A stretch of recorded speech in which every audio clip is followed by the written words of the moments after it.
서울의 심장부 63빌딩 최상층에 위치한 프라이빗 레스토랑 아스테리아의 공기는 무겁게 가라앉아 있었다. 완벽하게 세팅된 테이블 위 크리스털 잔이 창밖의 야경을 반사하며 차갑게 빛났다. 강태현 25세, 은 흠잡을 데 없는 다크 네이비 슈트를 입은 채 미세하게 미간을 찌푸리고 있었다. 베리타스 이노베이션스라는 거대 IT 제국을 이끄는 젊은 CEO인 그의 얼굴에는 지루함과 짜증이 노골적으로 서려 있었다. 그는 값비싼 시계를 내려다보았다. 약속 시간 정각 7시. 상대방은 아직 도착하지 않았다. 아니, 차라리 영원히 오지 않았으면 했다. 이 자리는 그가 원해서 만든 자리가 아니었다. 아버지, 강 회장의 일방적인 통보이자 강압적인 명령의 산물이었다. 사업이라는 미명하에 포장된 구시대적인 정략결혼의 첫 번째 관문. 태현은 이런 식의 만남을 경멸했다. 강 회장은 최근 베리타스 이노베이션스의 바이오 부문 확장을 위해 전통 있는 제약그룹과의 연합을 원했다. 그리고 오늘 만날 여자는 그 제약그룹 회장의 외동딸이라고 했다. 태현에게는 선택권이 없었다. 네가 감정 따위로 회사의 미래를 망칠 생각이 아니라면 얌전히 나가서 식사라도 해라. 아침 식사 자리에서 들었던 아버지의 목소리에는 일말의 타협도 없었다. 태현은 차가운 물을 한 모금 마셨다. 그는 이미 계획을 세워두었다. 상대가 누구든 30분 안에 이 자리를 끝낼 생각이었다. 최대한 무리하지 않게. 하지만 단호하게 거절 의사를 밝힐 것이다. 그의 인생, 특히 그의 감정은 비즈니스 딜의 담보물이 될 수 없었다. 그는 자신의 제국을 스스로의 힘으로 구축했으며 사랑 따위는 그 과정에서 가장 불필요한 사치라고 여겨왔다. 그때 레스토랑의 묵직한 문이 소리 없이 열리고 하이힐 소리가 대리석 바닥을 조심스럽게 두드렸다. 태현은 기계적으로 고개를 들었다. 예정된 상대가 도착한 모양이었다. 그는 의례적인 무표정으로 시선을 돌렸다. 그리고 그 순간 태현의 견고했던 세계가 멈췄다. 그의 호흡이 멎었고 심장이 쿵 하고 바닥으로 떨어지는 듯한 충격을 받았다. 아이보리색 원피스를 입은 여자가 망설이듯 입구에 서 있었다. 화려한 레스토랑의 분위기와는 어울리지 않게. 그녀의 얼굴에는 긴장감과 체념이 섞인 그늘이 드리워져 있었다. 그녀는 아름다웠다. 하지만 태현을 사로잡은 것은 단순히 그녀의 미모가 아니었다. 그는 저 얼굴을 알고 있었다. 10년 동안 단 한순간도 잊어본 적 없는 얼굴이었다. 한서연 22세, 태현의 기억은 순식간에 10년 전. 먼지 쌓인 동네 헌책방으로 거슬러 올라갔다. 부모님의 불화와 숨막히는 집안 분위기를 피해 도망치듯 찾아갔던 그곳. 그는 책더미 사이에 숨어 시간을 죽이고 있었다. 그때 낡은 시집을 들고 햇빛이 비치는 창가에 앉아있던 한 소녀를 보았다. 책에 완전히 빠져들어 주변의 모든 것을 잊은 듯한 그 평화로운 모습. 그녀는 가끔씩 책에서 고개를 들어 창밖을 바라보았다. 그 순간의 맑은 눈빛, 세상의 더러움이 닿지 않은 듯한 순수함이 당시 15살이었던 태현의 가슴에 그대로 박혀버렸다. 그는 그녀에게 말 한마디 건네지 못했다. 그저 멀리서 바라보는 것만으로도 위안을 얻었다. 그녀는 그가 지키고 싶었던, 그러나 자신은 가질 수 없었던 순수함의 상징 그 자체였다. 그녀는 그 삭막했던 시절, 그의 유일한 비밀이자 빛이었다. 그는 그녀가 누구인지, 이름이 무엇인지도 몰랐다. 그저 헌책방의 소녀로 기억할 뿐이었다. 그녀를 다시 만날 수 있으리라고는 상상조차 하지 못했다. 하물며 이런 최악의 상황에서 자신의 정략결혼 상대로 마주칠 줄이야. 태현은 피가 거꾸로 솟는 듯한 혼란을 느꼈다. 서연이 태현의 테이블을 확인하고 천천히 다가왔다. 그녀의 걸음걸이는 불안정했다. 그녀 역시 이 자리를 원하지 않았음이 분명했다. 그녀가 테이블 앞에 멈춰서서 어색하게 고개를 숙였다. 늦어서 죄송합니다. 한서연입니다. 그녀의 목소리는 태연이 상상했던 것보다 조금 낮고 차분했지만 미세한 떨림이 묻어났다. 태연은 자신을 통제하려 애썼다. 10년간 품어온 비밀스러운 감정이 화산처럼 폭발하려 했다. 하지만 그는 강태연이었다. 수천 명의 직원 앞에서 흔들림 없는 결정을 내리던 CEO였다. 그는 간신히 감정을 억누르고 차가운 가면을 다시 얼굴에 썼다. 그의 눈빛은 순식간에 날카롭고 분석적으로 변했다. 강태연입니다. 그의 목소리는 평소보다 한 톤 낮았다. 그는 의자에서 일어나거나 그녀의 의자를 빼주는 기본적인 매너조차 생략했다. 지금 그의 머릿속은 복잡한 계산으로 가득 찼다. 그녀가 왜 여기에 있지? 그녀가 그 제약그룹의 딸이라고 10년 전에 그 소녀가 이 모든 것이 믿기지 않았다. 서연은 그의 차가운 태도에 잠시 주춤했지만 이내 맞은편 의자에 조용히 앉았다. 어색한 침묵이 흘렀다. 태현은 서연을 노골적으로 관찰했다. 10년 전의 앳된 모습은 사라졌지만 특유의 맑은 눈빛은 여전했다. 하지만 그 눈빛 속에 깊은 피로감과 슬픔이 자리 잡고 있었다. 그녀에게 무슨 일이 있었던 걸까? 태연은 원래 계획했던 30분 안의 거절을 즉시 폐기했다. 상황이 완전히 바뀌었다. 그는 그녀를 이대로 돌려보낼 수 없었다. 동시에 자신이 10년 전의 그 소년이라는 사실을 지금 당장 밝힐 수도 없었다. 그것은 너무나도 감정적이고 비논리적인 접근이었다. 그는 먼저 상황을 파악해야 했다. 식사부터 주문하죠. 태현이 메뉴판을 그녀 쪽으로 밀며 말했다. 그의 목소리는 여전히 건조했지만 처음의 노골적인 적대감은 조금 누그러져 있었다. 그는 그녀의 반응을 살폈다. 서연은 메뉴판을 거의 보지도 않고 고개를 저었다. 아무거나 괜찮습니다. 간단한 걸로 부탁드립니다. 그녀는 그와 눈을 마주치는 것조차 피하는 듯 했다. 태연은 웨이터를 불러 자신이 알아서 주문을 마쳤다. 최고급 코스 요리였다. 그가 그녀를 무시하고 있다는 인상을 주면서도 동시에 그녀가 이 자리에서 쉽게 일어나지 못하게 하려는 의도적인 행동이었다. 그는 시간을 벌어야 했다. 그는 10년 만에 만난 첫사랑이 왜 이런 절박한 얼굴로 자신의 앞에 앉아 있는지 알아내야만 했다. 오늘 이 자리가 어떤 의미인지 알고 왔을 거라 생각합니다. 태연이 먼저 침묵을 깼다. 그는 일부러 비즈니스적인 용어를 선택했다.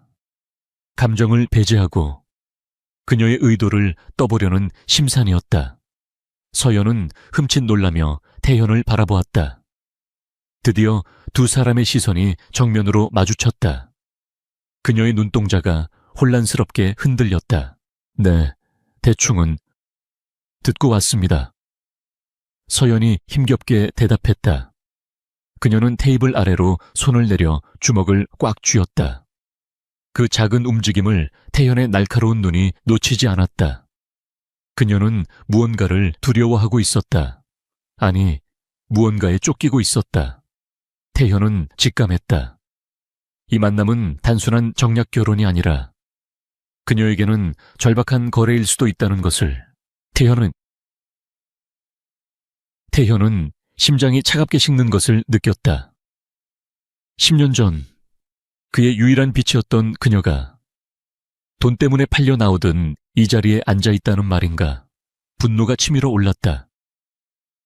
그것은 그녀를 이렇게 만든 상황에 대한 분노이자 그녀를 알아보지 못할 뻔했던 자신에 대한 분노, 그리고 이 모든 것을 계획한 아버지에 대한 분노였다. 하지만 그는 감정을 드러내는 대신 더욱 차가운 가면을 썼다. 그렇다면 이야기가 빠르겠군요. 나는 이런 식의 만남에 관심 없습니다. 태현이 일부러 잔인하게 말했다. 그는 그녀의 반응을 보고 싶었다. 그녀가 상처받을까, 아니면 안도할까, 혹은 절망할까, 그녀의 진심을 알아야 했다. 서연의 얼굴이 순간 하얗게 질렸다. 그녀는 입술을 깨물었다. 절망. 태현이 예상했던 가장 최악의 반응이었다. 그녀는 이 결혼이 성사되기를 바라고 있었다. 태현의 가슴이 철렁했다. 그녀는 그가 알던 그 소녀가 아닌 걸까? 아니면 그럴 수밖에 없는 절박한 사정이 생긴 걸까? 서연은 잠시 숨을 골랐다. 그녀는 고개를 들고 태현을 똑바로 쳐다보았다. 그녀의 눈빛에는 더 이상 피로감이 아니었다. 그것은 상처받은 자존심과 마지막 남은 옥이었다. 저도 이런 자리를 원하지 않았습니다. 하지만 꼭 해야 할 이유가 있습니다. 그녀의 목소리가 떨렸지만 단호함이 묻어났다. 태현은 마른 침을 삼켰다. 그의 심장이 거세게 뛰기 시작했다. 그는 이 여자를, 한서연을 완전히 잘못 판단하고 있었을지도 모른다. 10년 동안 그녀는 그가 모르는 시간을 살아왔다. 그는 그녀에 대해 아무것도 몰랐다. 그는 지금 이 순간 CEO 강태현이 아니라 10년 전 헌책방의 소년으로 돌아가 그녀의 이야기를 듣고 싶어졌다. 한서연의 단호한 선언에 강태현은 순간 할 말을 잃었다. 그녀의 떨리는 눈빛 속에서 필사적인 무언가를 읽었기 때문이다. 그것은 단순한 욕심이나 야망이 아니었다. 절박함, 그리고 그 절박함 끝에 간신히 붙들고 있는 마지막 자존심이었다. 그는 원래의 계획대로 그녀를 밀어내려던 말을 도로 삼켰다. 대신 그는 더욱 냉정한 가면을 쓰고 그녀를 시험하기로 마음먹었다. 이유라, 그 이유가 나를 설득시킬 수 있을 거라고 생각합니까? 태현이 차갑게 되물었다. 그의 목소리는 그녀의 결심을 비웃는 듯한 뉘앙스를 풍겼다. 그는 일부러 그녀를 자극했다. 그녀의 바닥까지 드러내게 만들고 싶었다. 그녀가 감추고 있는 것이 무엇인지 알아야 했다. 서연은 그의 모욕적인 말투에 입술을 깨물었지만 시선을 피하지 않았다. 설득시키려는 것이 아닙니다. 그저 제 사정을 말씀드리는 겁니다. 강태현 씨가 이 만남을 원하지 않는다는 것 잘 압니다. 하지만 저는 이 만남이 어떻게든 긍정적인 방향으로 이어져야만 합니다. 그녀의 목소리가 끝으로 갈수록 기어들어갔지만 내용은 분명했다. 그녀는 이 결혼을 원하고 있었다. 10년 전 낡은 시집을 읽으며 빛나던 그 소녀가 지금 돈 때문에 자신을 팔러 나왔다는 사실이 태연의 심장을 찔렀다. 긍정적인 방향이란 게 구체적으로 뭡니까? 결혼이라도 하자는 겁니까? 우리가 만난 지 10분도 채 되지 않았는데. 태연의 목소리는 얼음장처럼 차가워졌다. 그는 자신의 실망감과 분노를 감추기 위해 더욱 공격적인 태도를 취했다. 서연은 그의 말에 상처받은 듯 눈을 크게 떴지만 이내 고개를 저었다. 그렇게까지 생각하지는 않았습니다. 하지만 기회를 주셨으면 합니다. 저희 집안을. 그녀가 말을 잇지 못하고 망설이는 순간 주문한 요리가 테이블 위에 놓이기 시작했다. 화려한 플레이팅의 음식들이 두 사람 사이에 무거운 침묵을 잠시 갈랐다. 태연은 웨이터가 물러나자마자 다시 입을 열었다. 하지만 이번에는 조금 다른 방향에서 접근하기로 했다. 그는 그녀의 절박함의 근원을 알아내기 전에 10년 전에 그 소녀가 맞는지 다시 한번 확인하고 싶었다. 한서연 씨는 취미가 뭡니까? 갑작스럽고 사적인 질문이었다. 서연은 당황한 듯 그를 쳐다보았다. 방금 전까지 결혼이니 뭐니 하려던 냉혈한 CEO의 입에서 나올 법한 질문은 아니었다. 취미 말씀이십니까? 그녀가 되물었다. 태연은 무표정하게 고개를 끄덕였다. 예, 가령 책 읽는 것을 좋아한다거나 그의 말에 서연의 어깨가 미세하게 움찔했다. 태현은 그 변화를 놓치지 않았다. 책 좋아합니다. 아니, 좋아했습니다. 그녀의 대답은 모호했다. 좋아했다. 지금은 아니라는 말처럼 들리는군요. 태현이 날카롭게 파고들었다. 서연은 잠시 망설이다가 자포자기한 듯 한숨을 내쉬었다. 요즘은 그럴 여유가 없어서요. 태연은 포기하지 않았다. 그는 10년 전의 그 풍경을 그녀의 머릿속에 그려주고 싶었다. 나는 가끔 헌책방에 갑니다. 먼지 쌓인 책들 속에서 나는 특유의 냄새가 좋더군요. 햇빛이 창문으로 길게 들어오는 그런 조용한 곳 말입니다. 그는 일부러 그들이 만났던 그 헌책방을 묘사했다. 그의 심장이 세차게 뛰었다. 제발 기억해내라고. 서여연은 태연의 말을 듣고 있었지만 그녀의 눈빛은 아련한 추억이 아닌 현재의 고통을 반영하고 있었다. 그녀는 그의 말을 전혀 다른 의미로 받아들인 듯했다. 헌책방이요. 강태현 씨 같은 분도 그런 곳에 가시는군요. 의외입니다. 그녀의 목소리에는 어떠한 반가움이나 공감도 담겨 있지 않았다. 그저 자신과는 다른 세계의 사람이라는 거리감만 묻어났다. 태현은 속으로 신음했다. 그녀는 전혀 기억하지 못했다. 10년 전 그토록 빛나던 눈으로 책을 읽던 소녀는 지금 눈앞의 절박한 여자와 다른 사람처럼 느껴졌다. 어쩌면 그에게만 특별했던 기억일지도 몰랐다. 그는 10년 동안 간직해온 환상이 깨지는 듯한 아픔을 느꼈다. 실망감이 밀려왔지만 그는 CEO였다. 감상에 젖어 있을 시간이 없었다. 그녀가 그를 기억하지 못한다면 감성적인 접근은 무의미했다. 이제 그는 철저히 비즈니스적으로 움직여야 했다. 그는 그녀의 절박한 이유를 알아내야 했고 그것을 자신의 목적에 맞게 이용할지 아니면 그녀를 구할지 결정해야 했다. 그는 10년 전의 소녀를 구하고 싶었지만 눈앞에 이 여자가 그럴 가치가 있는지 확신할 수 없었다. 태현은 나이프와 포크를 내려놓았다. 거의 손대지 않은 음식이었다. 서연도 마찬가지였다. 이 자리는 식사를 위한 자리가 아니었으니까. 태현은 냅킨으로 입가를 닦으며 자리에서 일어났다. 서연이 깜짝 놀라 그를 올려다봤다. 그녀의 얼굴에 벌써 끝인가 하는 당혹감과 두려움이 스쳤다.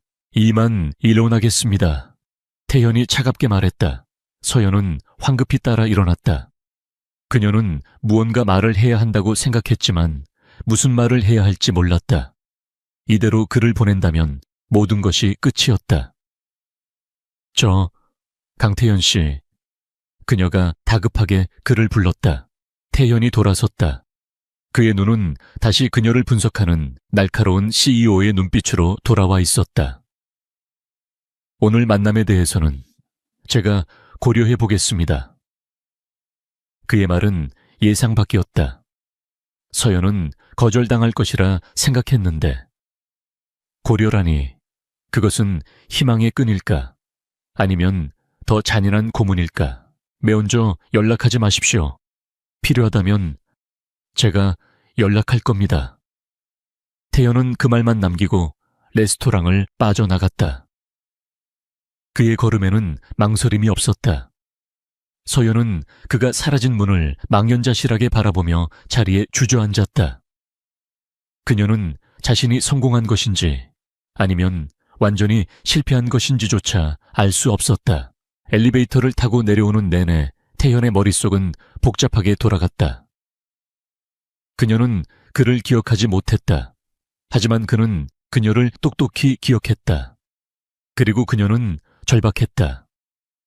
그의 가슴 속에서 10년간 잠자던 감정과 현실의 냉혹한 이성이 충돌했다. 그는 주차장으로 걸어가며 자신의 전용 차량에 올라탔다. 차 문이 닫이자마자 그는 스마트폰을 꺼내 단축번호 1번을 눌렀다. 신호음이 2번 울리기도 전에 상대방이 받았다. 예, 대표님. 빈틈없고 기계적인 목소리. 그의 비서이자 가장 유능한 신복, 김 비서였다. 지금 내가 만난 여자, 한서연, 22세. 아마도 한빛 출판사라는 곳과 관련이 있을 거다. 태연의 목소리는 레스토랑에서보다 훨씬 더 차갑고 위압적이었다. 한빛 출판사 알겠습니다. 무엇을 조사할까요? 김 비서가 즉각적으로 되물었다. 모든 것, 그녀의 가족관계, 재정상태, 한빛 출판사의 현재 상황, 특히 그 회사가 왜 망가지고 있는지, 빚이 얼마고, 채권자가 누구며, 그녀가 왜 오늘 내 앞에 나올 수밖에 없었는지, 그 절박한 이유의 실체를 알아내 내일 오전 9시까지 내 책상 위에 보고서 올려. 알겠습니다, 대표님. 김 비서는 더 이상 묻지 않았다. 태현은 전화를 끊고 차창 밖으로 스쳐 지나가는 서울의 야경을 바라보았다. 그의 눈빛은 짙은 어둠 속에서 차갑게 빛났다. 한서연, 10년 만에 만난 그녀는 이제 그에게 가장 풀기 어려운 숙제가 되었다. 그는 그 소년을 기억하지 못했지만 그는 이제 그녀를 외면할 수 없게 되었다. 다음 날 아침, 베리타스 이노베이션스 70층, CEO 집무실의 공기는 팽팽한 긴장감으로 가득 차 있었다. 강태현은 거대한 통유리창 앞에 서서 아침 햇살에 잠긴 서울의 정영을 무표정하게 내려다보고 있었다. 하지만 그의 고요한 겉모습과 달리 그의 머릿속은 어젯밤의 만남으로 인한 혼란으로 소용돌이치고 있었다. 10년 만에 만난 그녀, 한서연, 그녀의 절박한 눈빛이 그의 뇌리에서 떠나지 않았다.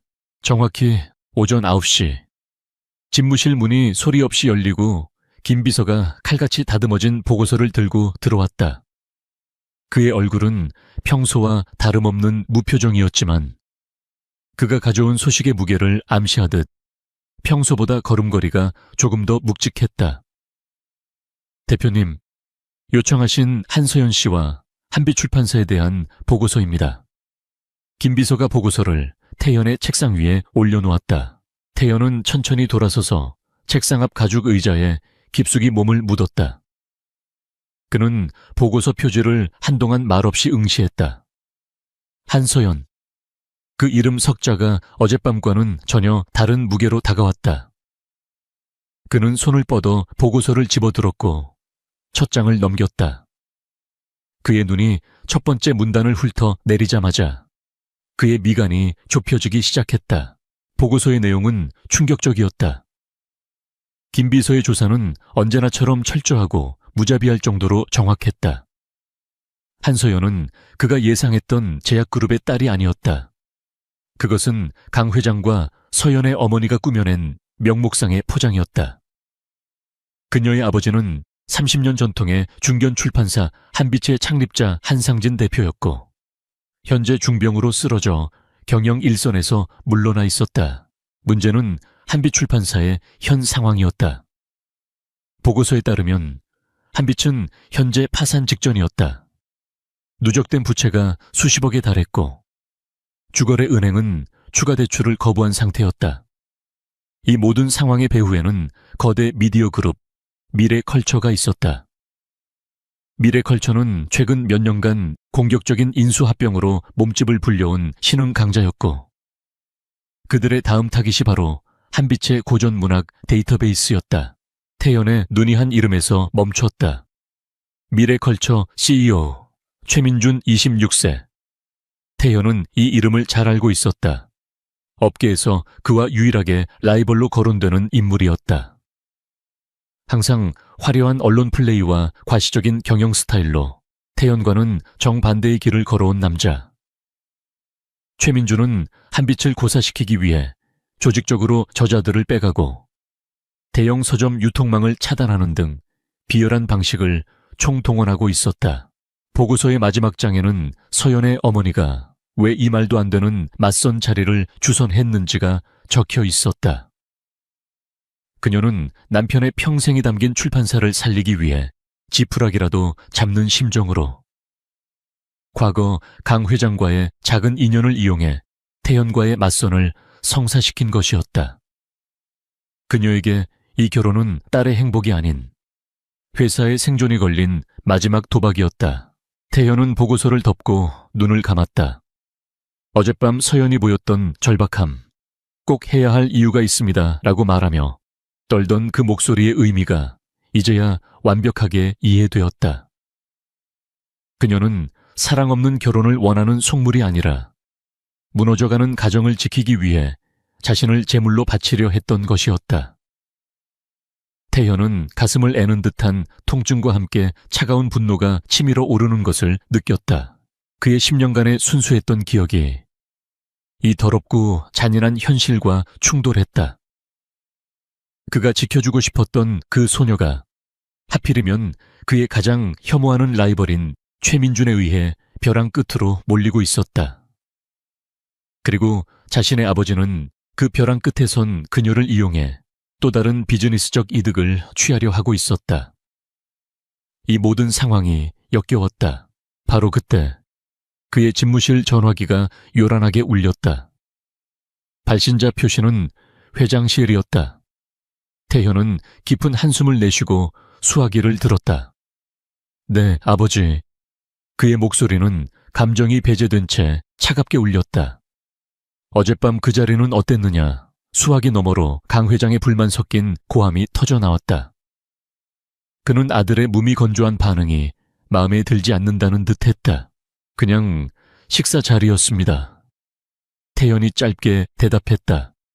강 회장의 목소리가 더욱 거칠어졌다. 식사, 지금 네가 한가하게 미식평이나 할 때인 줄 아나. 당장 그 결혼 추진시켜 네가 망설이는 동안 최민준 그 여우 같은 놈이 우리 뒤통수를 칠 기회만 엿보고 있단 말이다. 아버지의 입에서 최민준의 이름이 나오자 태연의 눈빛이 날카로워졌다. 최민준이 이 일과 무슨 상관입니까? 태현이 되물었다. 그는 아버지의 계획이 단순히 제약그룹과의 연합이 아니었음을 직감했다. 강 회장은 헛기침을 한번 하더니 목소리를 낮췄지만 여전히 위압적인 어조로 말했다. 모르는 것 같으니 알려주마.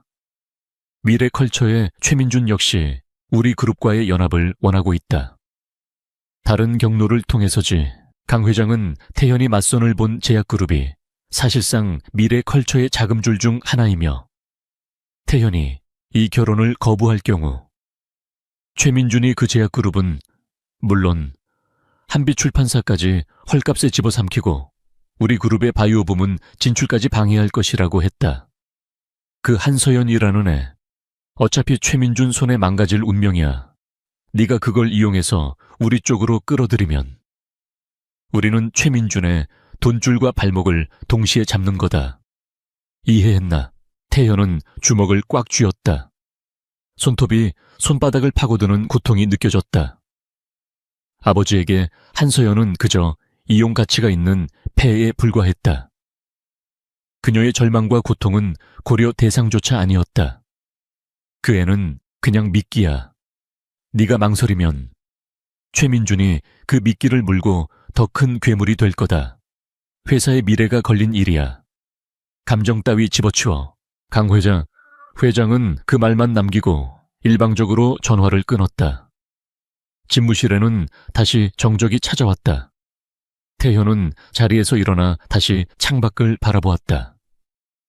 그의 눈에는 이제 서울의 정영이 아닌 거대한 먹이사슬의 전장이 보였다. 최민준이라는 포식자가 있었고 그의 아버지 역시 또 다른 포식자였다. 그리고 한서연은 그들 사이에 놓인 상처 입은 먹잇감이었다. 그는 선택의 기로에 섰다. 아버지의 말대로 그녀를 비즈니스 폐로 이용하고 최민준에게 타격을 입힐 것인가? 아니면 10년 전 헌책방의 소년으로서 그녀를 이 지옥에서 구해낼 것인가 하지만 그녀를 구한다는 것은 아버지의 뜻을 거역하고 최민준과 정면으로 맞서겠다는 의미였다. 그것은 베리타스 이노베이션스 전체를 건 위험한 도박이 될 수도 있었다. 태현은 오랫동안 침묵했다. 김비서는 그의 결정을 기다리며 미동도 하지 않았다. 한참 후 태현이 입을 열었다. 그의 목소리는 이전보다 훨씬 더 낮고 단단해져 있었다. 김비서. 예, 대표님. 미래컬처가 한빛출판사에 가하고 있는 모든 압박수단, 그리고 최민준의 개인 비리까지 샅샅이 다시 조사해 증거를 확보해. 김비서의 눈이 잠시 커졌다가 원래대로 돌아왔다. 회장님의 뜻과는 다른 방향인 것 같습니다만. 그가 조심스럽게 말했다. 태연이 차가운 눈으로 김비서를 돌아보았다. 내 방식대로 이 게임을 끝낼 겁니다. 최민준이 원하는 대로, 아버지가 원하는 대로 두지 않아. 그리고 한서연 씨 일정, 오늘 당장 다시 잡아. 내가 직접 만나야겠다. 그의 결정은 내려졌다. 그는 더 이상 10년 전의 감상적인 소년도, 아버지의 꼭두각시 CEO도 아니었다. 그는 이 잔인한 게임의 판도를 바꿀 생각이었다. 한서연, 그녀를 구하기 위해서, 그리고 최민준을 무너뜨리기 위해서 강태현의 연락은 예상보다 빨리, 그리고 예상치 못한 방식으로 왔다. 한서연은 자신의 작은 원룸에서 밤새 뒤척이다가 아침 일찍 걸려온 전화를 받았다. 발신자는 김비서였다. 그녀는 심장이 쿵 내려앉는 것을 느끼며 전화를 받았다. 거절 통보일 것이라 직감했다. 하지만 김비서의 목소리는 어제와 마찬가지로 감정 없이 건조했다. 한서연 씨, 대표님께서 어제 제안하신 건에 대해 추가 논의를 원하십니다. 서연은 자신의 귀를 의심했다. 추가 논의라니. 지금 뭐라고 하셨죠? 그녀가 떨리는 목소리로 되물었다. 김 비서는 같은 말을 기계적으로 반복했다. 오늘 오후 3시 보내드리는 주소로 오시면 됩니다. 대표님께서 직접 만나실 겁니다. 서연은 얼떨떨한 상태로 알겠습니다 라고 대답하고 전화를 끊었다. 곧이어 문자로 주소 하나가 도착했다. 하지만 그 주소는 베리타스 이노베이션스의 웅장한 사옥이 아니었다. 강남의 화려한 레스토랑도 아니었다. 그곳은 서울 외곽, 지금은 거의 사용되지 않는 낡은 상가 건물의 주소였다. 서연은 혼란스러웠다. 이런 곳에서 비즈니스 미팅을 한다고 혹시 이것은 또 다른 모욕이나 시험일까? 그녀는 불안했지만 선택의 여지가 없었다. 이것이 마지막 기회일지도 몰랐다. 오후 3시 정각. 서연은 약속 장소에 도착했다. 낡은 상가 2층. 간판조차 희미한 글빛 서점이라는 이름이 눈에 들어왔다. 심장이 거세게 뛰기 시작했다. 이곳은 그녀가 10년 전 가장 힘들었던 시절에 매일같이 드나들었던 바로 그 헌책방이었다. 아버지가 건강하셨고 출판사가 번창하던 시절, 그녀가 유일하게 숨 쉴 수 있었던 비밀 장소. 그녀는 홀린 듯 삐걱거리는 나무 계단을 올라 헌책방 문을 열었다. 딸랑 하고 정겨운 풍경 소리가 울렸다. 내부는 10년 전과 거의 변함이 없었다. 햇빛이 먼지 쌓인 창문을 통해 길게 들어오고 있었고 낡은 종이 냄새가 코끝을 간지럽혔다. 그리고 그곳에 창가 가장 깊숙한 곳, 그녀가 항상 앉아있던 그 자리에 한 남자가 서 있었다. 강태현이었다. 그는 어젯밤의 냉혹한 CEO의 모습이 아니었다. 완벽하게 재단된 슈트 대신 편안하지만 값비싼 캐시미어 니트의 면바지를 입고 있었다. 그는 창밖을 바라보고 있었고 그의 옆모습은 햇빛에 비쳐 어딘지 모르게 부드러워 보였다. 서연은 이 비현실적인 광경에 숨이 멎는 것 같았다. 강태현 씨. 그녀가 조심스럽게 불렀다. 태연이 천천히 돌아섰다. 그의 눈빛은 어젯밤의 얼음장 같은 날카로움 대신 복잡하고 깊은 감정으로 흔들리고 있었다. 여기가 어딘지 알겠습니까? 그가 나직이 물었다. 서연은 고개를 끄덕였다. 제가 아주 어릴 때 자주 오던 곳이에요. 하지만 저를 왜 이곳으로? 서연은 말을 잇지 못했다. 그녀의 머릿속은 혼란으로 가득 찼다. 그가 어떻게 이 장소를 알았지? 설마 그녀를 뒷조사한 건가? 아니면 그녀의 가장 소중했던 추억이 깃든 이 장소에서 그녀의 절박함을 비웃으려는 걸까? 저를 놀리시는 겁니까? 제 처지를, 제 과거까지 들춰내서 모욕을 주시려는 거라면.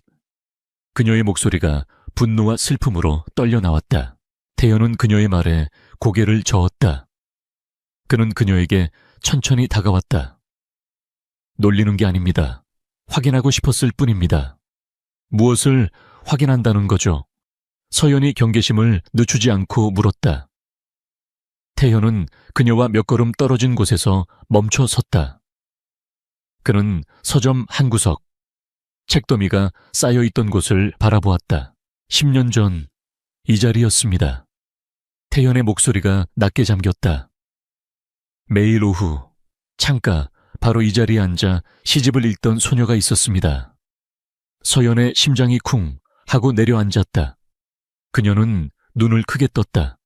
그것은 자신이었다. 그 소녀는 주변에 아무도 없는 것처럼 책에만 빠져 있었죠. 세상의 모든 근심을 잊은 듯한 그 평화로운 얼굴이 태연이 다시 서연에게로 시선을 돌렸다. 그의 눈빛이 강렬하게 그녀를 꿰뚫었다. 나는 그 소녀를 매일 보러 왔습니다. 부모님의 싸움 소리를 피해 도망쳐 온 이곳에서. 그 소녀가 유일한 위안이었습니다. 그 소녀가 읽던 책들, 그 소녀가 세상을 바라보던 그 맑은 눈빛이 서연은 숨을 쉴 수 없었다. 머릿속에서 잊고 있었던 기억의 파편들이 떠오르기 시작했다. 그녀는 어렴풋이 기억했다. 항상 구석진 곳, 책더미 뒤에 숨어 자신처럼 조용히 책을 읽던 한 소년이 있었다. 존재감이 거의 없었지만 유난히 크고 검은 뿔테 안경 너머로 보이던 그 진지한 눈빛. 그녀는 그 소년과 단 한마디도 나눠본 적이 없었다. 그때 그 책더미 뒤에 숨어있던 안경 쓴 소년, 태연이 말을 이었다. 그 소년이 바로 접니다. 말도 안 돼. 서연은 뒷걸음질 쳤다. 당신이 강태현 대표가 그 아이였다고요. 그녀는 머리를 세게 맞은 듯한 충격을 받았다. 눈앞에 이 냉혹하고 완벽한 CEO와 10년 전 그늘 속에 숨어있던 유약해 보이던 소년이 동일 인물이라는 것을 도저히 믿을 수 없었다. 기억의 조각들이 거칠게 맞춰지기 시작했다. 태현은 쓴웃음을 지었다. 어젯밤 당신이 나를 전혀 기억하지 못했을 때 나 혼자만의 환상이었다고 생각했습니다. 모든 게 변했다고. 하지만 오늘 아침 당신에 대한 보고서를 읽고 깨달았습니다. 당신은 변한 게 아니었어요. 여전히 10년 전 그 소녀더군요. 단지 너무 힘든 시간을 혼자 감당하고 있었을 뿐. 그의 목소리에는 어젯밤의 냉정함 대신 깊은 연민과 이해가 담겨 있었다. 서연은 그제야 어젯밤 그가 왜 책 이야기를 꺼냈는지, 왜 그토록 차가웠는지 어렴풋이 알 것 같았다. 그녀는 자신도 모르게 눈시울이 붉어졌다. 그럼 어젯밤의 그 태도는? 태연은 잠시 시선을 피했다가 다시 그녀를 똑바로 바라보았다. 그의 눈빛은 다시 CEO의 단호함으로 돌아왔지만 그 안에는 따뜻한 온기가 감돌고 있었다. 한서연 씨, 본론으로 들어가죠. 나는 당신과 결혼할 생각 없습니다. 그의 단호한 말에 서연의 얼굴이 다시 굳어졌다. 그렇다면 왜 이 모든 이야기를 대신 태현이 말을 이었다. 당신의 회사 한빛출판사에 투자하겠습니다. 서연은 자신의 귀를 의심했다. 내 투자라고요. 이건 자선이나 동정이 아닙니다. 태현은 그녀가 오해할까봐 즉시 말을 잘랐다. 그는 비즈니스맨이었다. 감정만으로 움직이지 않았다. 10년 전의 추억은 계기였을 뿐, 결정은 철저히 계산된 것이었다. 베리타스 이노베이션스는 현재 차세대 AI 교육 플랫폼을 개발 중입니다. 우리에겐 방대한 양의 학습 데이터가 필요하죠. 하지만 기술만으로는 부족합니다. 영혼이 필요해요, 헤로나. 한빛출판사가 30년간 쌓아온 그 양질의 고전 문학 데이터베이스와 판권, 그것이 내가 원하는 겁니다. 그의 눈이 빛나기 시작했다. 미라의 컬처의 최민주는 그저 그 데이터를 헐값에 집어삼켜 자신의 미디어 제국에 편입시키려 하겠지만 나는 다릅니다. 나는 한빛의 정체성을 유지하면서 그 콘텐츠에 베리타스의 기술을 입혀 새로운 가치를 창출할 겁니다. 이건 단순한 M&A나 인수가 아닙니다. 전략적 파트너십입니다. 서연은 그의 말에 압도당했다. 그녀는 그저 돈 때문에 회사를 살리기 위해 결혼이라는 굴욕적인 거래를 생각하고 나왔는데 강태현은 그녀의 아버지가 평생을 바친 한빛의 진정한 가치를 꿰뚫어 보고 있었다. 그는 10년 전의 소년이자 동시에 냉철한 사업가였다. 태현이 그녀에게 손을 내밀었다. 당신의 절박함을 담보로 한 거래는 하지 않겠습니다. 대신 당신의 아버지가 지켜온 그 콘텐츠의 가치를 걸고 나와 파트너십을 맺읍시다. 당신의 콘텐츠와 나의 기술로 최민준을 이깁시다. 아버지의 방식이 아니라 내 방식으로. 서연은 그의 내밀어진 손을 바라보았다. 그 손은 더 이상 어젯밤 그녀를 밀어내던 차가운 손이 아니었다. 그것은 10년의 시간을 뛰어넘어 그녀의 절망 속에서 발견한 유일한 희망의 동아줄이었다. 그녀는 떨리는 손을 들어 그의 손을 굳게 잡았다. 강태현이 내민 손을 잡은 한서연의 손이 미세하게 떨렸다. 그녀는 10년 만에 마주한 과거의 소년이자 현재 자신에게 유일한 동아줄을 내민 거대 기업의 CEO를 혼란스러운 눈으로 바라보았다. 그녀의 머릿속은 여전히 안개 속에 있는 듯했다. 투자, 파트너십, 그녀가 그 단어들을 힘겹게 입 밖으로 내뱉었다. 그녀는 그의 손을 놓지 않았지만 그렇다고 굳게 잡지도 못했다. 하지만 어떻게... 서연이 입술을 열었다. 그녀의 목소리에는 희망보다 의심이 더 짙게 배어 있었다. 한빛은 지금 파산 직전이에요. 빚더미에 앉아있고 모든 유통망이 막혔어요. 이런 회사가 어떻게 베리타스 이노베이션스의 파트너가 될 수 있다는 거죠. 이건 자선이나 동정 아닌가요? 그녀는 벼랑 끝에 몰린 사람이 을에 그렇듯 내밀어진 구원의 손길조차 의심했다. 태현은 그녀의 의심을 예상했다는 듯 부드럽지만 단호하게 그녀의 손을 놓아주었다. 그는 헌책방의 낡은 책상으로 걸어가 먼지가 쌓인 표면을 손가락으로 훑었다. 다시 CEO의 모습으로 돌아왔지만 그의 눈빛은 더 이상 그녀를 시험하지 않았다. 대신 그는 비전을 공유하는 파트너를 설득하는 눈빛을 하고 있었다. 자선이나 동정으로 베리타스를 이 자리까지 오게 만들지 않았습니다. 한소연 씨, 그가 단호하게 말했다. 내가 당신의 회사에서 본 것은 부채가 아니라 자산입니다. 최민준 같은 자들은 그저 헐값에 데이터베이스를 집어삼키려 하겠지만 나는 그 데이터에 담긴 영혼을 봅니다. 그는 돌아서서 그녀를 정면으로 마주했다. 베리타스는 미네르바라는 이름의 차세대 AI 교육 플랫폼을 개발 중입니다. 이미 기술적인 기반은 완성 단계에 있죠. 하지만 우리에겐 결정적인 것이 부족합니다. 바로 맥락과 깊이입니다. 인터넷에 떠도는 무작위적인 텍스트 쪼가리가 아니라 수십 년간 검증되고 다듬어진 양질의 콘텐츠가 필요합니다. 그는 헌책방의 책들을 가리켰다. 한빛 출판사가 30년간 쌓아 올린 이 고전문학 데이터베이스, 비평가들의 해석, 독점 번역본들, 이것들은 단순한 데이터가 아닙니다. 한 시대를 관통하는 지성의 정수입니다. 나는 이 정수를 미네르바의 핵심 엔진에 통합시킬 겁니다. 그의 설명은 구체적이고 논리정연했다. 서연은 자신도 모르게 그의 비전에 빠져들었다. 한빛의 모든 고전 목록을 디지털화할 겁니다. 단순한 텍스트 변환이 아니에요.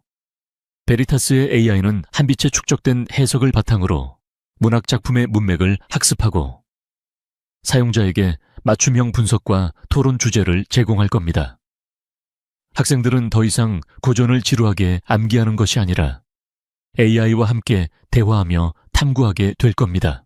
태현은 그녀에게 한 걸음 더 다가섰다. 이건 인수가 아닙니다.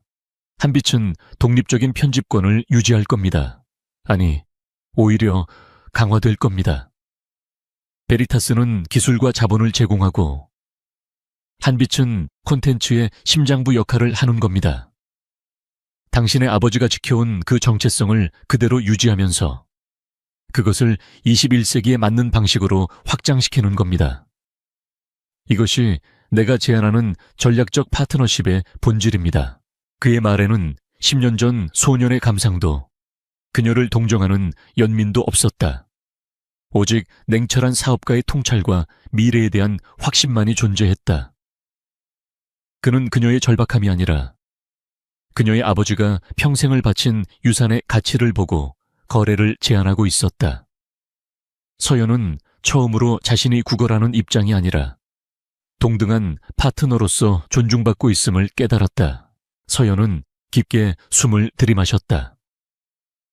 그녀의 눈에 서려 있던 의심과 두려움이 서서히 걷히고 그 자리에 새로운 결의가 차오르기 시작했다.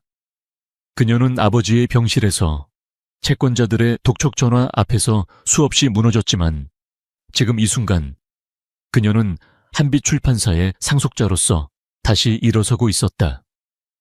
제가 뭘 하면 되죠? 태현의 입가에 옅은 미소가 번졌다. 우선 당장 긴급 자금을 투입해 급한 불부터 끌 겁니다. 동시에 베리타스의 TF팀을 한빛에 파견해 자산 실사를 진행하고 디지털화 작업을 시작하겠습니다. 계약서는 김 비서가 이미 초안을 작성 중입니다. 그의 일 처리는 거침이 없었다. 그는 이미 모든 계획을 세워두고 그녀를 만난 것이었다. 그날 이후 모든 것이 숨가쁘게 돌아갔다. 다음 날 아침, 전략적 파트너십이라는 명목으로 베리타스의 긴급 자금이 한빛 출판사에 수혈되었고 당장 돌아오는 어음을 막아내며 한빛은 기적적으로 파산을 면했다. 서연은 아버지의 병실을 찾아가 이 모든 사실을 알렸고 병상에 누워있던 한 대표는 딸의 손을 잡으며 기쁨의 눈물을 흘렸다. 며칠 뒤 한빛 출판사의 낡은 사무실에 베리타스 이노베이션스의 정예 TF팀이 들이닥쳤다. 평균 연령 30대 초반의 날카로운 전문가들은 낡은 아날로그 방식의 출판사 시스템을 보고 경악했지만 이내 태현의 지시대로 묵묵히 자산 실사와 디지털화 계획을 수립하기 시작했다. 서연은 처음에는 그들의 속도와 전문성에 주눅이 들었다. 하지만 그녀는 물러서지 않았다. 누구보다 한빛의 자산을 잘 아는 사람은 바로 그녀였다. 그녀는 밤을 새워가며 아버지가 남긴 자료들을 정리했고 TF팀의 회의에 당당히 참석했다. 이 번역본은 단순한 텍스트가 아닙니다. 규 박경수 선생님의 마지막 유작이며 그의 해석본은 국내에서 유일합니다. AI가 이 뉘앙스를 학습해야 합니다. 그녀는 자신의 의견을 논리적으로 피력하기 시작했다. 태현은 핵심적인 초기 회의에 직접 참석했다. 그는 서연이 단순히 도움을 받는 입장에 머무르지 않고 한빛의 대표 자격으로 당당하게 프로젝트를 이끌어가는 모습을 지켜보았다. 그녀는 더 이상 10년 전에 맑기만 한 소녀도 맞선 자리에서 절박해하던 여자도 아니었다. 그녀는 자신의 유산을 지키기 위해 싸우는 강인한 리더였다. 그의 가슴 속에서 10년간 간직해온 이미지가 지금 눈앞에 서연과 겹쳐지며 더욱 선명해졌다. 그는 그녀의 통찰력에 감탄했고 그녀의 열정에 매료되었다. 서연 역시 마찬가지였다. 그녀가 본 태연은 단순한 냉혈 CEO가 아니었다. 그는 누구보다 한빛의 콘텐츠 가치를 존중했고 프로젝트의 질을 위해 사소한 부분도 타협하지 않았다. 어느 늦은 밤, 양사의 팀원들은 모두 퇴근하고 한빛 사무실에는 두 사람만 남아 최종 프로젝트 범위 보고서를 검토하고 있었다. 낡은 형광등 불빛 아래 두 사람은 모니터를 사이에 두고 머리를 맞대고 있었다. 피곤했지만 새로운 시작에 대한 흥분으로 두 사람의 눈은 빛나고 있었다. 이 부분 AI의 윤리적 판단 기준은 베리타스의 가이드라인을 따르되 문학적 해석의 다양성은 한빛의 편집부에서 최종 검수하는 걸로 하죠. 서연이 제안했다. 태연은 잠시 생각하더니 고개를 끄덕였다. 좋은 생각입니다. 기술과 인문학의 균형점이죠. 그는 서연의 날카로운 지적에 만족스러운 미소를 지었다. 보고서 검토를 마친 두 사람은 동시에 긴 한숨을 내쉬었다. 어색했던 첫 만남의 긴장감은 온데간데 없고 치열한 전투를 함께 치른 동료애와 그 이상의 미묘한 기류가 사무실을 채웠다. 두 사람의 시선이 허공에서 마주쳤다. 태현의 눈빛이 부드럽게 가라앉았고 서연은 자신도 모르게 뺨이 붉어지는 것을 느꼈다. 그 시선은 1초, 어쩌면 2초. 그 짧은 순간이었지만 10년의 시간을 압축하는 듯 했다. 강태현과 한서연이 새로운 파트너십의 흥분 속에서 밤늦게까지 협력을 다져가고 있을 무렵 서울의 또 다른 마천루 미래컬처의 펜트하우스 오피스에서는 정반대의 기류가 흐르고 있었다. CEO 최민준 26세은 이탈리아산 수제 구두로 값비싼 마호가니 책상을 걷어찼다. 그의 잘생긴 얼굴은 분노로 일그러져 있었다. 대체 이게 무슨 소리야? 한빛 출판사. 오늘 내일 하던 그 거지 같은 회사가 긴급 어음을 막았다고 그의 비서가 겁에 질린 목소리로 보고했다. 자금 출처를 확인했습니다. 베리타스 이노베이션스였습니다. 전략적 파트너십 명목으로 긴급 자금이 수혈되었습니다. 그 말에 최민준의 표정은 노골적인 분노에서 차갑고 계산적인 분노로 바뀌었다. 베리타스, 강태현. 그가 얼음처럼 차가운 목소리로 그 이름을 내뱉었다. 최민준은 강태현을 병적으로 의식하고 있었다. 업계에서 유일하게 자신과 라이벌로 불리는 존재였지만 두 사람의 방식은 극과 극이었다. 태현이 기술력과 혁신으로 조용히 제국을 건설했다면 민주는 화려한 언론 플레이와 공격적인 인수합병 그리고 필요하다면 수단과 방법을 가리지 않는 더러운 방식으로 지금의 자리에 올랐다. 그는 태현의 그 깨끗한 성공과 천재라는 명성 뒤에 숨겨진 위선을 경멸했다. 그는 한빛 출판사를 그저 자신의 미디어 제국을 완성하기 위한 작은 부품 정도로 여겼다. 시간을 들여 천천히 고사시킨 뒤 헐값에 데이터베이스만 집어삼킬 완벽한 계획을 세워두고 있었다. 그런데 그 고고한 강태현이 감히 자신의 사냥터에 발을 들여놓았다. 그것도 다 죽어가던 먹잇감을 채갔다. 이것은 명백한 모욕이자 선전포고였다. 최민주는 잠시 생각에 잠겼다. 강태현이 왜 갑자기 한빛 같은 작은 출판사에 관심을 가졌을까? 그가 아무리 AI 플랫폼을 개발 중이라 해도 저렇게 파산 직전의 회사와 손을 잡는 것은 그의 스타일이 아니었다. 비효율적이고 감정적인 결정이었다. 그때 그의 머릿속에 최근 들었던 한 가지 소문이 스쳐 지나갔다. 강 회장이 아들의 맞선을 주선했다는 이야기, 그리고 그 상대가 그 맞선 상대, 이름이 뭐였지? 그가 비서에게 물었다. 비서가 잠시 태블릿을 조작하더니 대답했다. 한서연입니다. 한빛출판사 한상진 대표의 딸입니다. 최민준의 입가에 비릿한 미소가 걸렸다. 모든 조각이 맞춰졌다. 아, 강태연. 그 얼음덩어리 같은 놈이 겨우 여자 하나 때문에 이 난리를 쳤단 말이지. 그는 태연이 감정에 휘둘렸다고 판단했다. 자신은 결코 저지르지 않을 치명적인 실수였다. 그는 이것을 기회로 삼기로 했다. 그는 태연이 여자에게 발목 잡혀 회사의 돈을 낭비하고 있다는 사실을 이용해 그를 안팎으로 흔들 계획을 세웠다.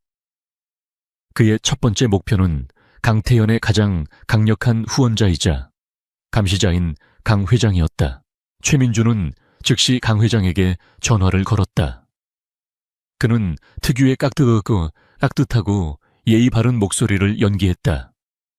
회장님, 저 미래컬처의 최민준입니다. 혹시 태연 대표 일은 알고 계십니까? 그는 마치 강 회장을 걱정하는 듯한 어조로 태연이 한빛이라는 부실기업에 개인적인 감정 때문에 막대한 회사 자금을 쏟아붓고 있다는 사실을 교묘하게 흘렸다. 저도 업계의 한 사람으로서 베리타스의 명성에 흠이 갈까 우려되어 연락드렸습니다. 하필 그 대상이 최근 태연 대표와 맞선을 본 처자라니 소문이 아주 좋지 않습니다. 이러다 회장님께서 추진하시던 바이오 부문 연합까지 차질이 생길까 걱정입니다. 그의 말은 정확히 강 회장의 영린을 건드렸다. 강 회장은 즉각적인 답변을 피했지만 수화기 너머로 느껴지는 그의 분노를 최민준은 정확히 감지했다. 강 회장을 움직여 태연의 내부를 흔드는 것으로는 충분하지 않았다. 최민준은 태연이 그토록 원했던 한빛의 가치를 근본부터 파괴하기로 결심했다. 베리타스의 막대한 자본력 앞에서 더 이상의 재정 압박은 무의미했다. 그렇다면 그들의 신뢰와 유산을 공격해야 했다. 당장 한빛출판사와 계약된 주요 저자들 리스트 전부 가져와. 특히 번역가들, 평생 한빛과 일해온 그 늙은이들. 최민준이 비서에게 명령했다. 미래컬처의 이름으로 그들에게 지금 받는 금액의 3배, 아니 5배를 불러.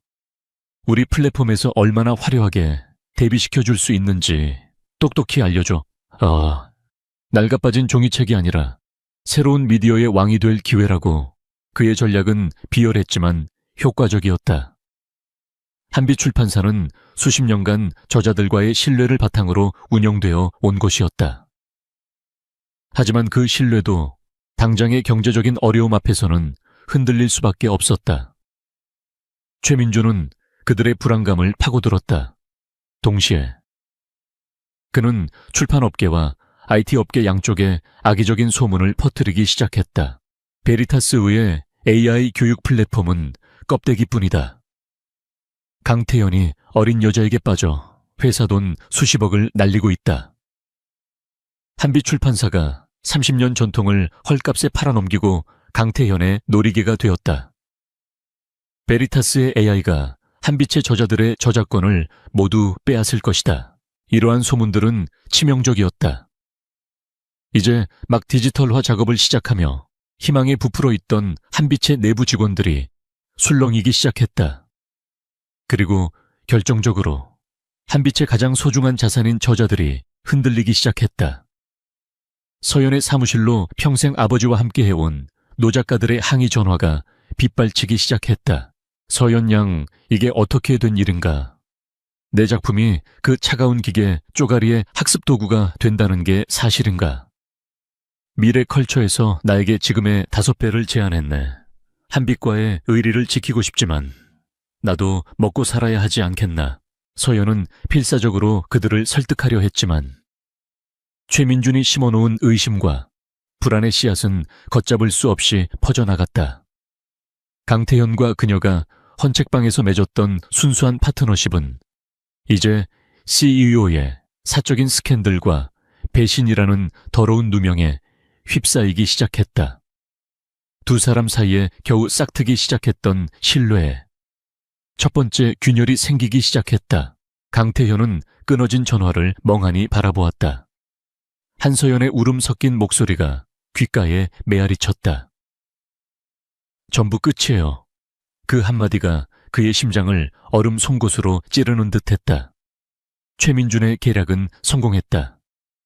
그것도 강태현이 가장 지키고 싶었던 서연과의 신뢰라는 핵심을 정확히 파고들었다. 그는 주먹을 쥐었다 폈다. 분노가 머리끝까지 차올랐지만 그는 지금 감정에 휩쓸릴 때가 아님을 알았다. 그는 최민준이 보낸 가짜 보고서의 내용을 다시 떠올렸다. 교묘하게 짜깁기 된 그 문서가 그토록 치명적이었던 이유는 그 안에 아버지라는 거대한 그림자가 드리워져 있었기 때문이었다. 서연은 태현이 아버지를 위한 패로 자신을 이용했다고 믿어버렸다. 최민준을 상대하기 전에 그는 자신을 옭아매고 있는 이 근본적인 족쇄부터 풀어야 했다. 바로 아버지, 강 회장이었다. 태현은 자리에서 일어났다. 그의 눈빛은 더 이상 혼란스럽지 않았다. 차갑고 단단한 결의가 그 자리를 대신했다. 그는 김 비서에게 최민준과의 미팅은 보류해. 그보다 더 급한 일이 생겼다라고 짧게 지시했다. 그는 집무실을 나와 망설임 없이 최상층, 자신조차 평소에는 잘 찾지 않는 회장실로 향하는 전용 엘리베이터에 몸을 실었다. 강 회장의 집무실은 태현의 미니멀한 사무실과 달리 고풍스러운 가구와 압도적인 위엄으로 가득 차 있었다. 방 전체에 짙은 시가 향이 배어 있었다. 강 회장은 거대한 책상 뒤에 앉아 서류를 검토하고 있었고 아들이 예고 없이 들어오는 것을 보고 불쾌한 듯 미간을 찌푸렸다. 무슨 일이냐? 노크도 없이 드릴 말씀이 있어서 왔습니다. 태현은 아버지의 책상 앞까지 성큼성큼 걸어가 멈춰 섰다. 그의 목소리에는 평소의 순종적인 아들의 모습은 온데간데 없었다. 오직 베리타스 이노베이션스의 CEO로서 그리고 한 남자로서의 결연함만이 담겨 있었다. 강 회장은 아들의 그 낯선 태도에 서류에서 눈을 떼고 그를 정면으로 응시했다. 마침 잘 왔다. 강 회장이 먼저 입을 열었다. 그의 목소리는 불만으로 가득 차 있었다. 최민준 그놈한테 연락까지 받았어. 네가 겨우 여자 하나 때문에 회사 돈 수십억을 물쓰듯 하고 있다는 소문이 파다하다. 당장 한빛 거지 같은 출판사에서 손 떼지 못해. 네가 망친 바이오 연합건은 내가 알아서 수습할 테니 한서연 씨 때문이 맞습니다. 태현이 아버지의 말을 정면으로 받았다. 강 회장은 아들의 예상치 못한 인정에 잠시 말을 잃었다. 하지만 아버지가 생각하시는 그런 이유가 아닙니다. 저는 그 여자를 10년 동안 좋아했습니다. 폭탄 같은 고백이었다. 강 회장의 눈이 충격으로 커졌다. 10년. 감정 따위는 1g도 없을 거라 생각했던 아들이었다.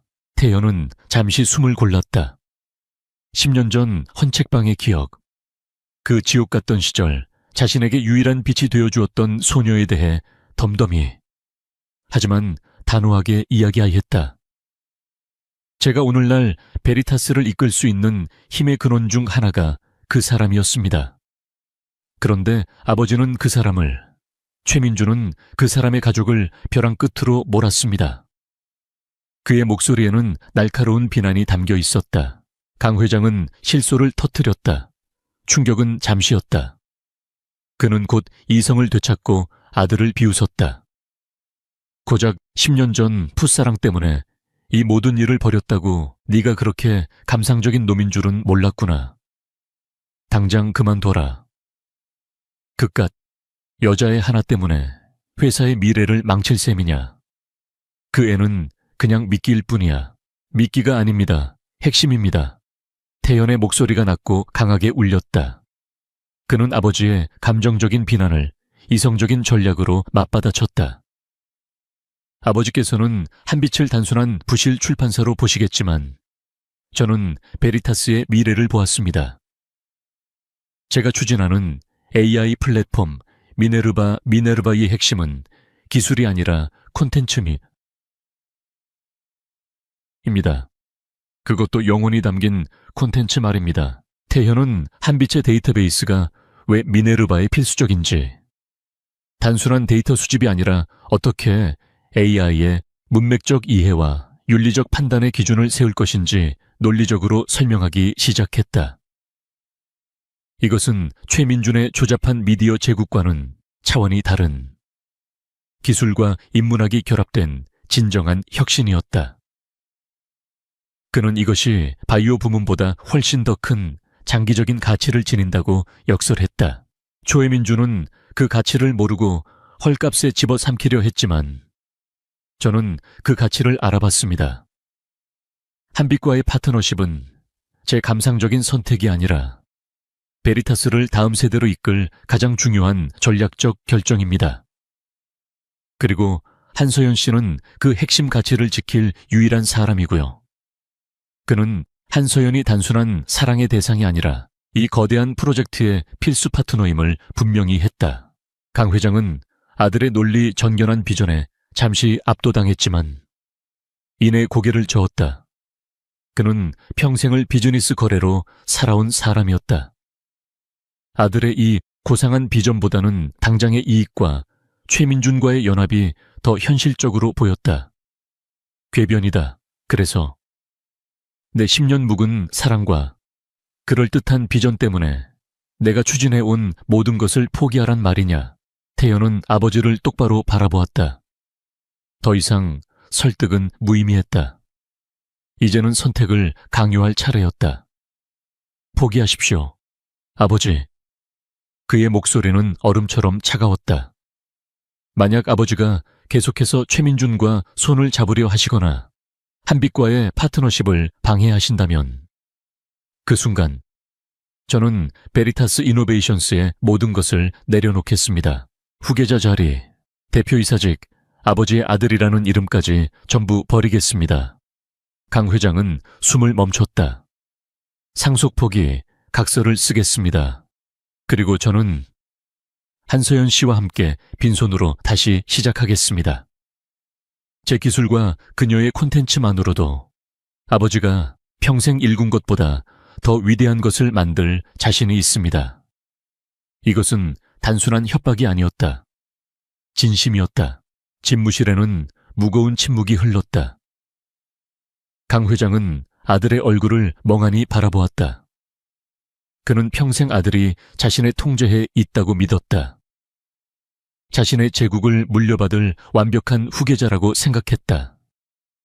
하지만 지금 그의 앞에는 자신의 모든 것을 걸고 사랑과 비전을 지키겠다는 낯선 남자가 서 있었다.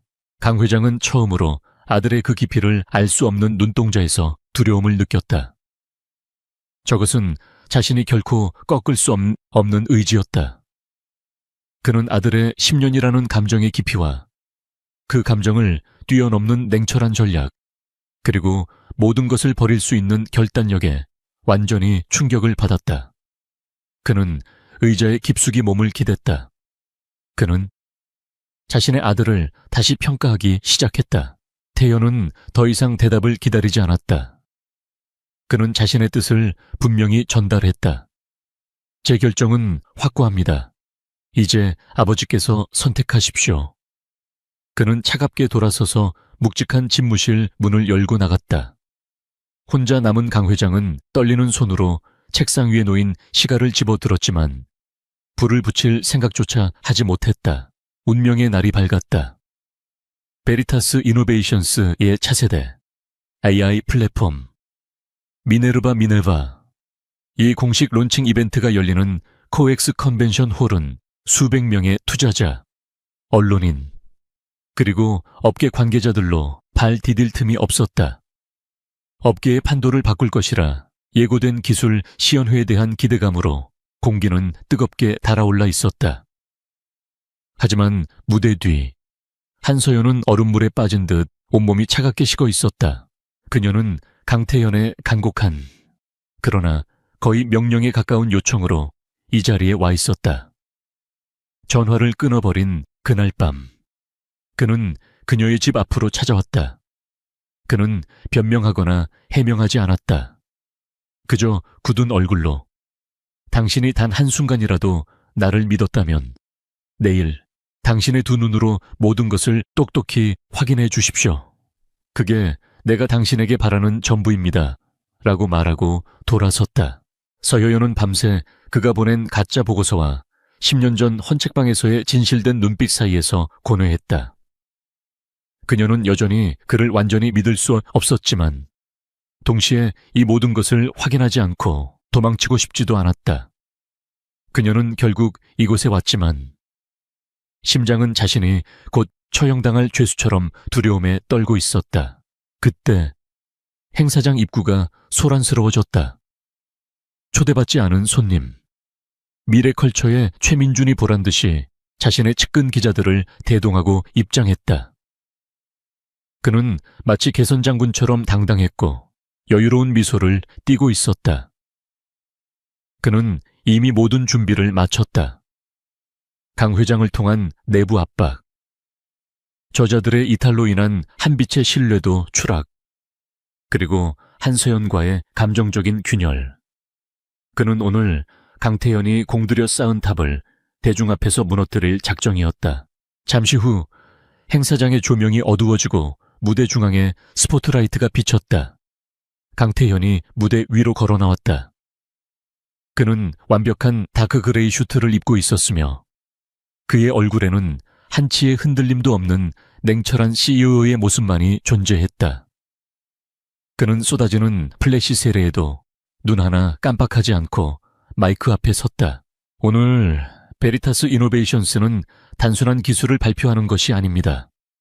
우리는 미래의 영혼을 소개하려 합니다.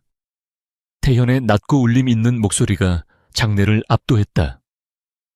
그는 미네르바가 어떻게 단순한 정보 검색, AI를 넘어 사용자와 교감하고 문맥을 이해하며 윤리적인 판단을 내릴 수 있는지 시연하기 시작했다.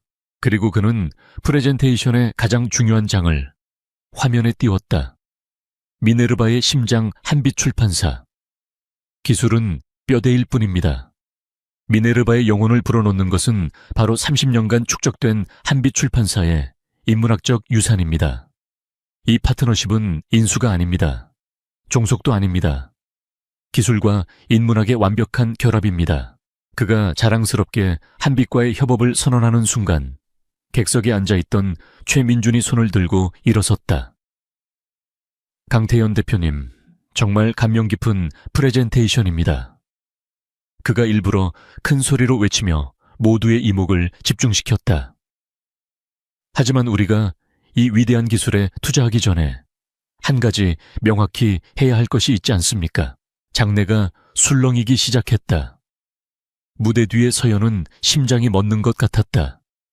올 것이 왔다. 최민준은 걱정스러운 표정을 연기하며 말을 이었다.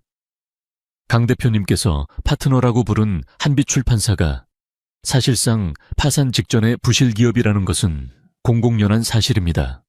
그리고 혹시 강 대표님께서 바로 그 회사의 젊은 여대표와 사적인 관계에 있으며 주주들의 돈 수십억을 개인적인 감정으로 횡령하고 있다는 의혹에 대해서는 어떻게 생각하십니까? 폭탄 선언이었다. 행사장은 순식간에 아수라장이 되었다. 기자들의 카메라 플래시가 미친 듯이 터졌고 투자자들은 당혹감에 휩싸였다. 서연은 다리에 힘이 풀려 주저앉을 뻔했다. 이것이 그녀가 가장 두려워했던 순간이었다. 최민준이 승리에 미소를 지었다. 하지만 강태현은 동요하지 않았다. 그는 무대 위에서 차가운 눈으로 최민준을 내려다보았다. 좋은 질문 감사합니다. 최민준 대표. 그의 차분한 목소리에 장내가 다시 조용해졌다. 덕분에 우리 업계에 숨어 유산을 먹잇감으로만 보는 하이에나들에 대해 이야기할 완벽한 기회를 주셨군요. 태현이 손짓하자 그의 뒤에 있던 거대한 메인 스크린이 미네르바의 로고에서 새로운 제목으로 바뀌었다. 비윤리적 시장 교란 사례 연구 미래 컬처의 방식. 장내는 숨을 죽였다. 최민준의 얼굴에서 미소가 사라졌다. 조혜민준 대표는 한빛출판사가 부실기업이라 하셨죠. 태현이 김 비서에게서 건네받은 파일을 열었다. 여기 미래컬처가 지난 6개월간 한빛의 저자들을 빼가기 위해 사용한 차명 계좌의 입출금 내역이 있습니다. 여기에는 그 저자들에게 지금 받는 금액의 5배를 제한한 녹취록도 포함되어 있습니다. 스크린에는 입금 내역과 함께 최민준의 목소리가 변조되었지만 명백한 지시 내용이 담긴 음성 파일에 파형이 떠올랐다. 최민준의 얼굴이 하얗게 질리기 시작했다. 그뿐만이 아닙니다. 태현은 다음 슬라이드를 넘겼다. 베리타스와 한빛에 대한 악의적인 소문을 퍼뜨리기 위해 미래컬처가 고용한 유령 홍보대 행사의 자금 흐름도입니다. 결정타는 마지막이었다. 그리고 어제 한서연 대표와 몇몇 언론사에 발송된 베리타스의 가짜 내부 보고서입니다. 스크린에는 서연을 절망에 빠뜨렸던 바로 그 문서가 떠올랐고 그 옆에는 해당 이메일의 발신지 IP 주소와 서버 로그 기록이 떴다. 그것은 미래컬처의 사내 서버 중 하나로 명백하게 귀결되었다. 이건 조작이야, 명예훼손이다. 최민준이 이성을 잃고 소리쳤다. 하지만 이미 늦었다. 김 비서가 수집한 증거는 완벽했다. 기자들은 이제 태연이 아닌 최민준을 향해 카메라를 돌렸다. 투자자들은 경악하며 휴대폰을 꺼내들었다. 미래컬처의 주가가 폭락하는 소리가 들리는 듯했다. 행사장 경호원들이 조용히 최민준을 향해 다가가기 시작했다. 무대 뒤에서 서연은 떨리는 손으로 입을 막았다. 눈물이 쉴 새 없이 흘러내렸다. 그가 보낸 보고서는 가짜였다. 그는 그녀를 이용한 것이 아니었다. 그는 이 모든 공격을 홀로 막아내면서 이 결정적인 반격을 준비하고 있었던 것이다. 그녀가 그를 의심하고 원망하는 순간에도 그는 그녀와 한빛을 지키기 위해 싸우고 있었다. 태연은 최민준을 둘러싼 혼란을 무시하고 다시 청중을 향해 돌아섰다. 그의 목소리는 그 어느 때보다 단단했다. 미네르바는 기술로 인문학을 지배하는 것이 아닙니다. 기술로 인문학의 가치를 보호하는 것입니다. 한빛과의 파트너십은 그 첫 번째 증거입니다. 그가 무대 뒤편을 향해 손을 내밀었다. 이 위대한 프로젝트의 진정한 심장, 저희 파트너이신 한빛출판사의 한서연 대표님을 무대 위로 모십니다. 서연은 눈물을 닦았다. 그녀는 더 이상 두려워하지 않았다. 그녀는 떨렸지만 당당한 걸음으로 무대 위로 걸어 나갔다. 그녀가 태현의 옆에 서자 그가 사람들 몰래 그녀의 손을 꽉 잡아주었다. 두 사람의 시선이 마주쳤다. 깨어졌던 신뢰는 이제 그 어떤 불로도 녹일 수 없는 강철보다 단단하게 재련되어 있었다. 장내에서는 이 모든 드라마와 진실의 승리를 목격한 청중들의 우레와 같은 박수갈채가 터져나왔다. 미네르바 론칭 이벤트는 전설이 되었다. 그것은 단순한 신제품 발표회가 아니라 한편의 완벽한 드라마였다. 다음 날 모든 언론의 헤드라인은 강태현의 압도적인 승리와 최민준의 몰락으로 도배되었다. AI, 인문학의 영혼을 품다. 베리타스 미네르바의 혁신이라는 찬사와 함께 미래컬처, 최민준 대표, 불공정 거래 및 명예훼손 혐의로 검찰 조사 착수라는 기사가 나란히 실렸다. 최민준의 제국은 모래성처럼 무너져 내렸다. 베리타스가 제시한 명백한 증거 앞에 투자자들은 등을 돌렸고 주가는 회복 불가능한 수준으로 폭락했다. 그가 비열한 수단으로 빼가려 했던 한빛의 저자들은 앞다투어 서연에게 사과와 함께 복귀 의사를 전해왔다. 그들은 최민준의 돈이 아니라 자신들의 유산을 진정으로 존중하고 미래로 이끌 파트너가 누구인지 깨달았던 것이다. 한서연은 더 이상 벼랑 끝에 몰린 피해자가 아니었다. 그녀는 한빛출판사의 당당한 대표로서 돌아온 저자들을 맞이하고 베리타스와의 협업을 진두지휘했다. 그녀의 눈에는 더 이상 절박함이나 두려움이 아닌 자신의 유산에 대한 자부심과 미래에 대한 확신이 빛나고 있었다. 10년 전 헌책방의 소녀는 이제 자신의 서사를 완성해가는 강인한 여성으로 성장해 있었다. 강 회장의 태도에도 변화가 생겼다. 그는 론칭 이벤트가 끝나고 며칠 뒤 예고 없이 한빛출판사의 낡은 사무실을 찾아왔다. 서연은 긴장했지만 그는 그저 묵묵히 디지털화 작업이 진행 중인 서고를 둘러보았다. 그는 아들의 비전이 단순한 풋사랑이 아닌 철저한 계산과 미래를 내다본 통찰이었음을 인정해야 했다. 그는 서연에게 다가와 묵직하게 말했다. 내 아들이 자네 덕분에 진짜 사업가가 된 것 같군. 그것은 사과도 축하도 아니었지만 그가 할 수 있는 최고의 찬사였다. 그는 더 이상 아들의 정략 결혼을 강요하지 않았고 최민준과의 연합 대신 베리타스와 한빛의 파트너십을 그룹의 핵심 전략으로 공식 인정했다. 아들의 비전과 그 비전의 중심에 선 여성의 강인함을 존중하기로 한 것이다. 모든 것이 제자리를 찾고 몇 주가 흘렀다. 폭풍 같던 시간은 지나가고 미네르바 프로젝트는 안정적인 궤도에 올랐다. 한빛의 재정은 완벽하게 정상화되었고 오히려 베리타스와의 시너지로 업계에 새로운 표준을 제시하고 있었다. 그날 저녁, 태현은 퇴근하려던 서연을 붙잡았다. 오늘 저녁 시간 있습니까? 사무실 말고 가고 싶은 곳이 있습니다. 그의 목소리는 CEO의 업무 지시가 아닌 어딘지 모르게 긴장한 듯한 한 남자의 초대였다.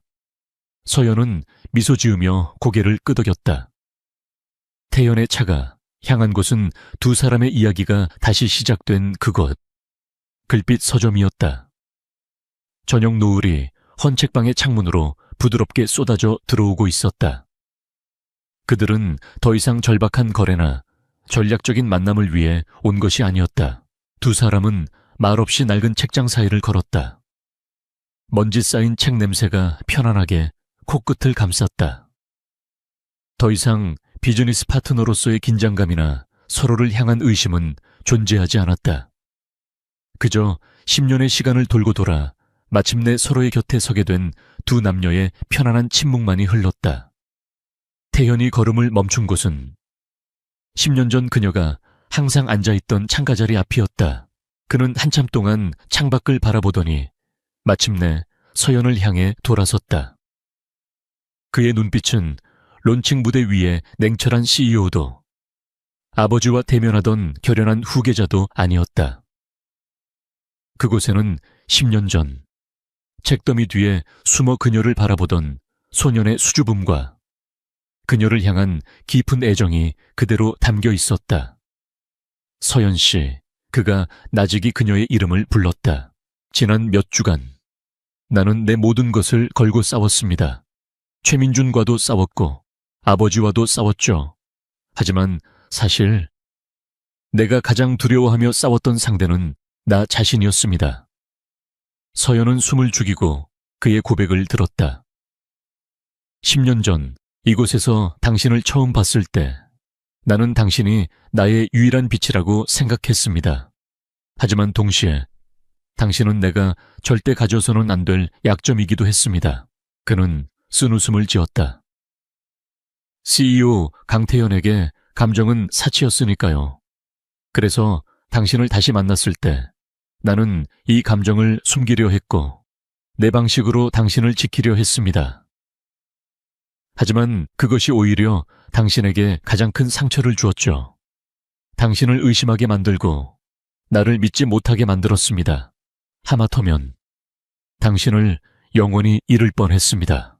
그가 그녀에게 한 걸음 다가섰다. 그의 손이 떨리는 것을 서연은 보았다. 늘 자신감 넘치던 그의 처음 보는 나약한 모습이었다. 론칭 무대에서 나는 당신을 파트너라고 소개했지만 그건 절반의 진실입니다. 한서연 씨, 당신은 내 비즈니스 파트너가 맞습니다. 하지만 그보다 먼저 당신은 내가 10년 동안 단 하루도 잊지 못하고 사랑해온 유일한 사람입니다. 나는 더 이상 베리타스의 대표로서가 아니라 10년 전 당신을 바라보던 그 소년으로서 묻고 싶습니다. 그리고 당신을 지키기 위해 모든 것을 걸었던 한 남자로서 당신의 마음을 내게도 줄 수 있습니까? 10년 만의 고백이었다. 그 어떤 화려한 미사여구나 비즈니스 용어도 없는 담백하지만 절절한 진심이었다. 서연의 눈에서 눈물이 흘러내렸다. 그녀는 그동안 자신이 보았던 강태현의 모든 모습을 떠올렸다. 맞선 자리에 차가운 CEO, 헌책방의 아련한 소년, 파트너로서의 든든한 동료, 그리고 자신을 지키기 위해 적진에 뛰어든 전사. 그 모든 모습이 퍼즐처럼 맞춰지며 지금 눈앞에 서 있는 한 남자, 강태현이라는 사람의 온전한 모습이 완성되었다. 그녀는 손을 들어 그의 뺨을 감쌌다. 나는 처음에 당신을 원망했습니다. 나를 이용한다고 생각했어요. 하지만 이제 알아요. 당신이 나를 지키기 위해 얼마나 외롭게 싸웠는지. 나도 10년 전 그 소년을 기억해요. 그리고 지금 내 앞에 당신을 사랑해요. CEO 강태현도 10년 전에 그 소년도 아닌 그 모든 것을 품고 있는 당신. 강태현이라는 사람을요. 태현은 그녀의 대답에 마치 긴 시간 동안 참아왔던 숨을 내쉬는 듯했다. 그가 천천히 고개를 숙여 그녀의 입술에 입을 맞추었다. 그것은 10년의 기다림과 수많은 오해와 절망의 끝에서 마침내 찾아낸 희망의 맛이었다. 헌책방의 노을 속에서 두 사람의 그림자가 하나로 포개어졌다. 10년의 시간을 돌아 만난 운명은 이제 사랑과 꿈, 그 모든 것을 함께하는 완벽한 미래를 약속하고 있었다.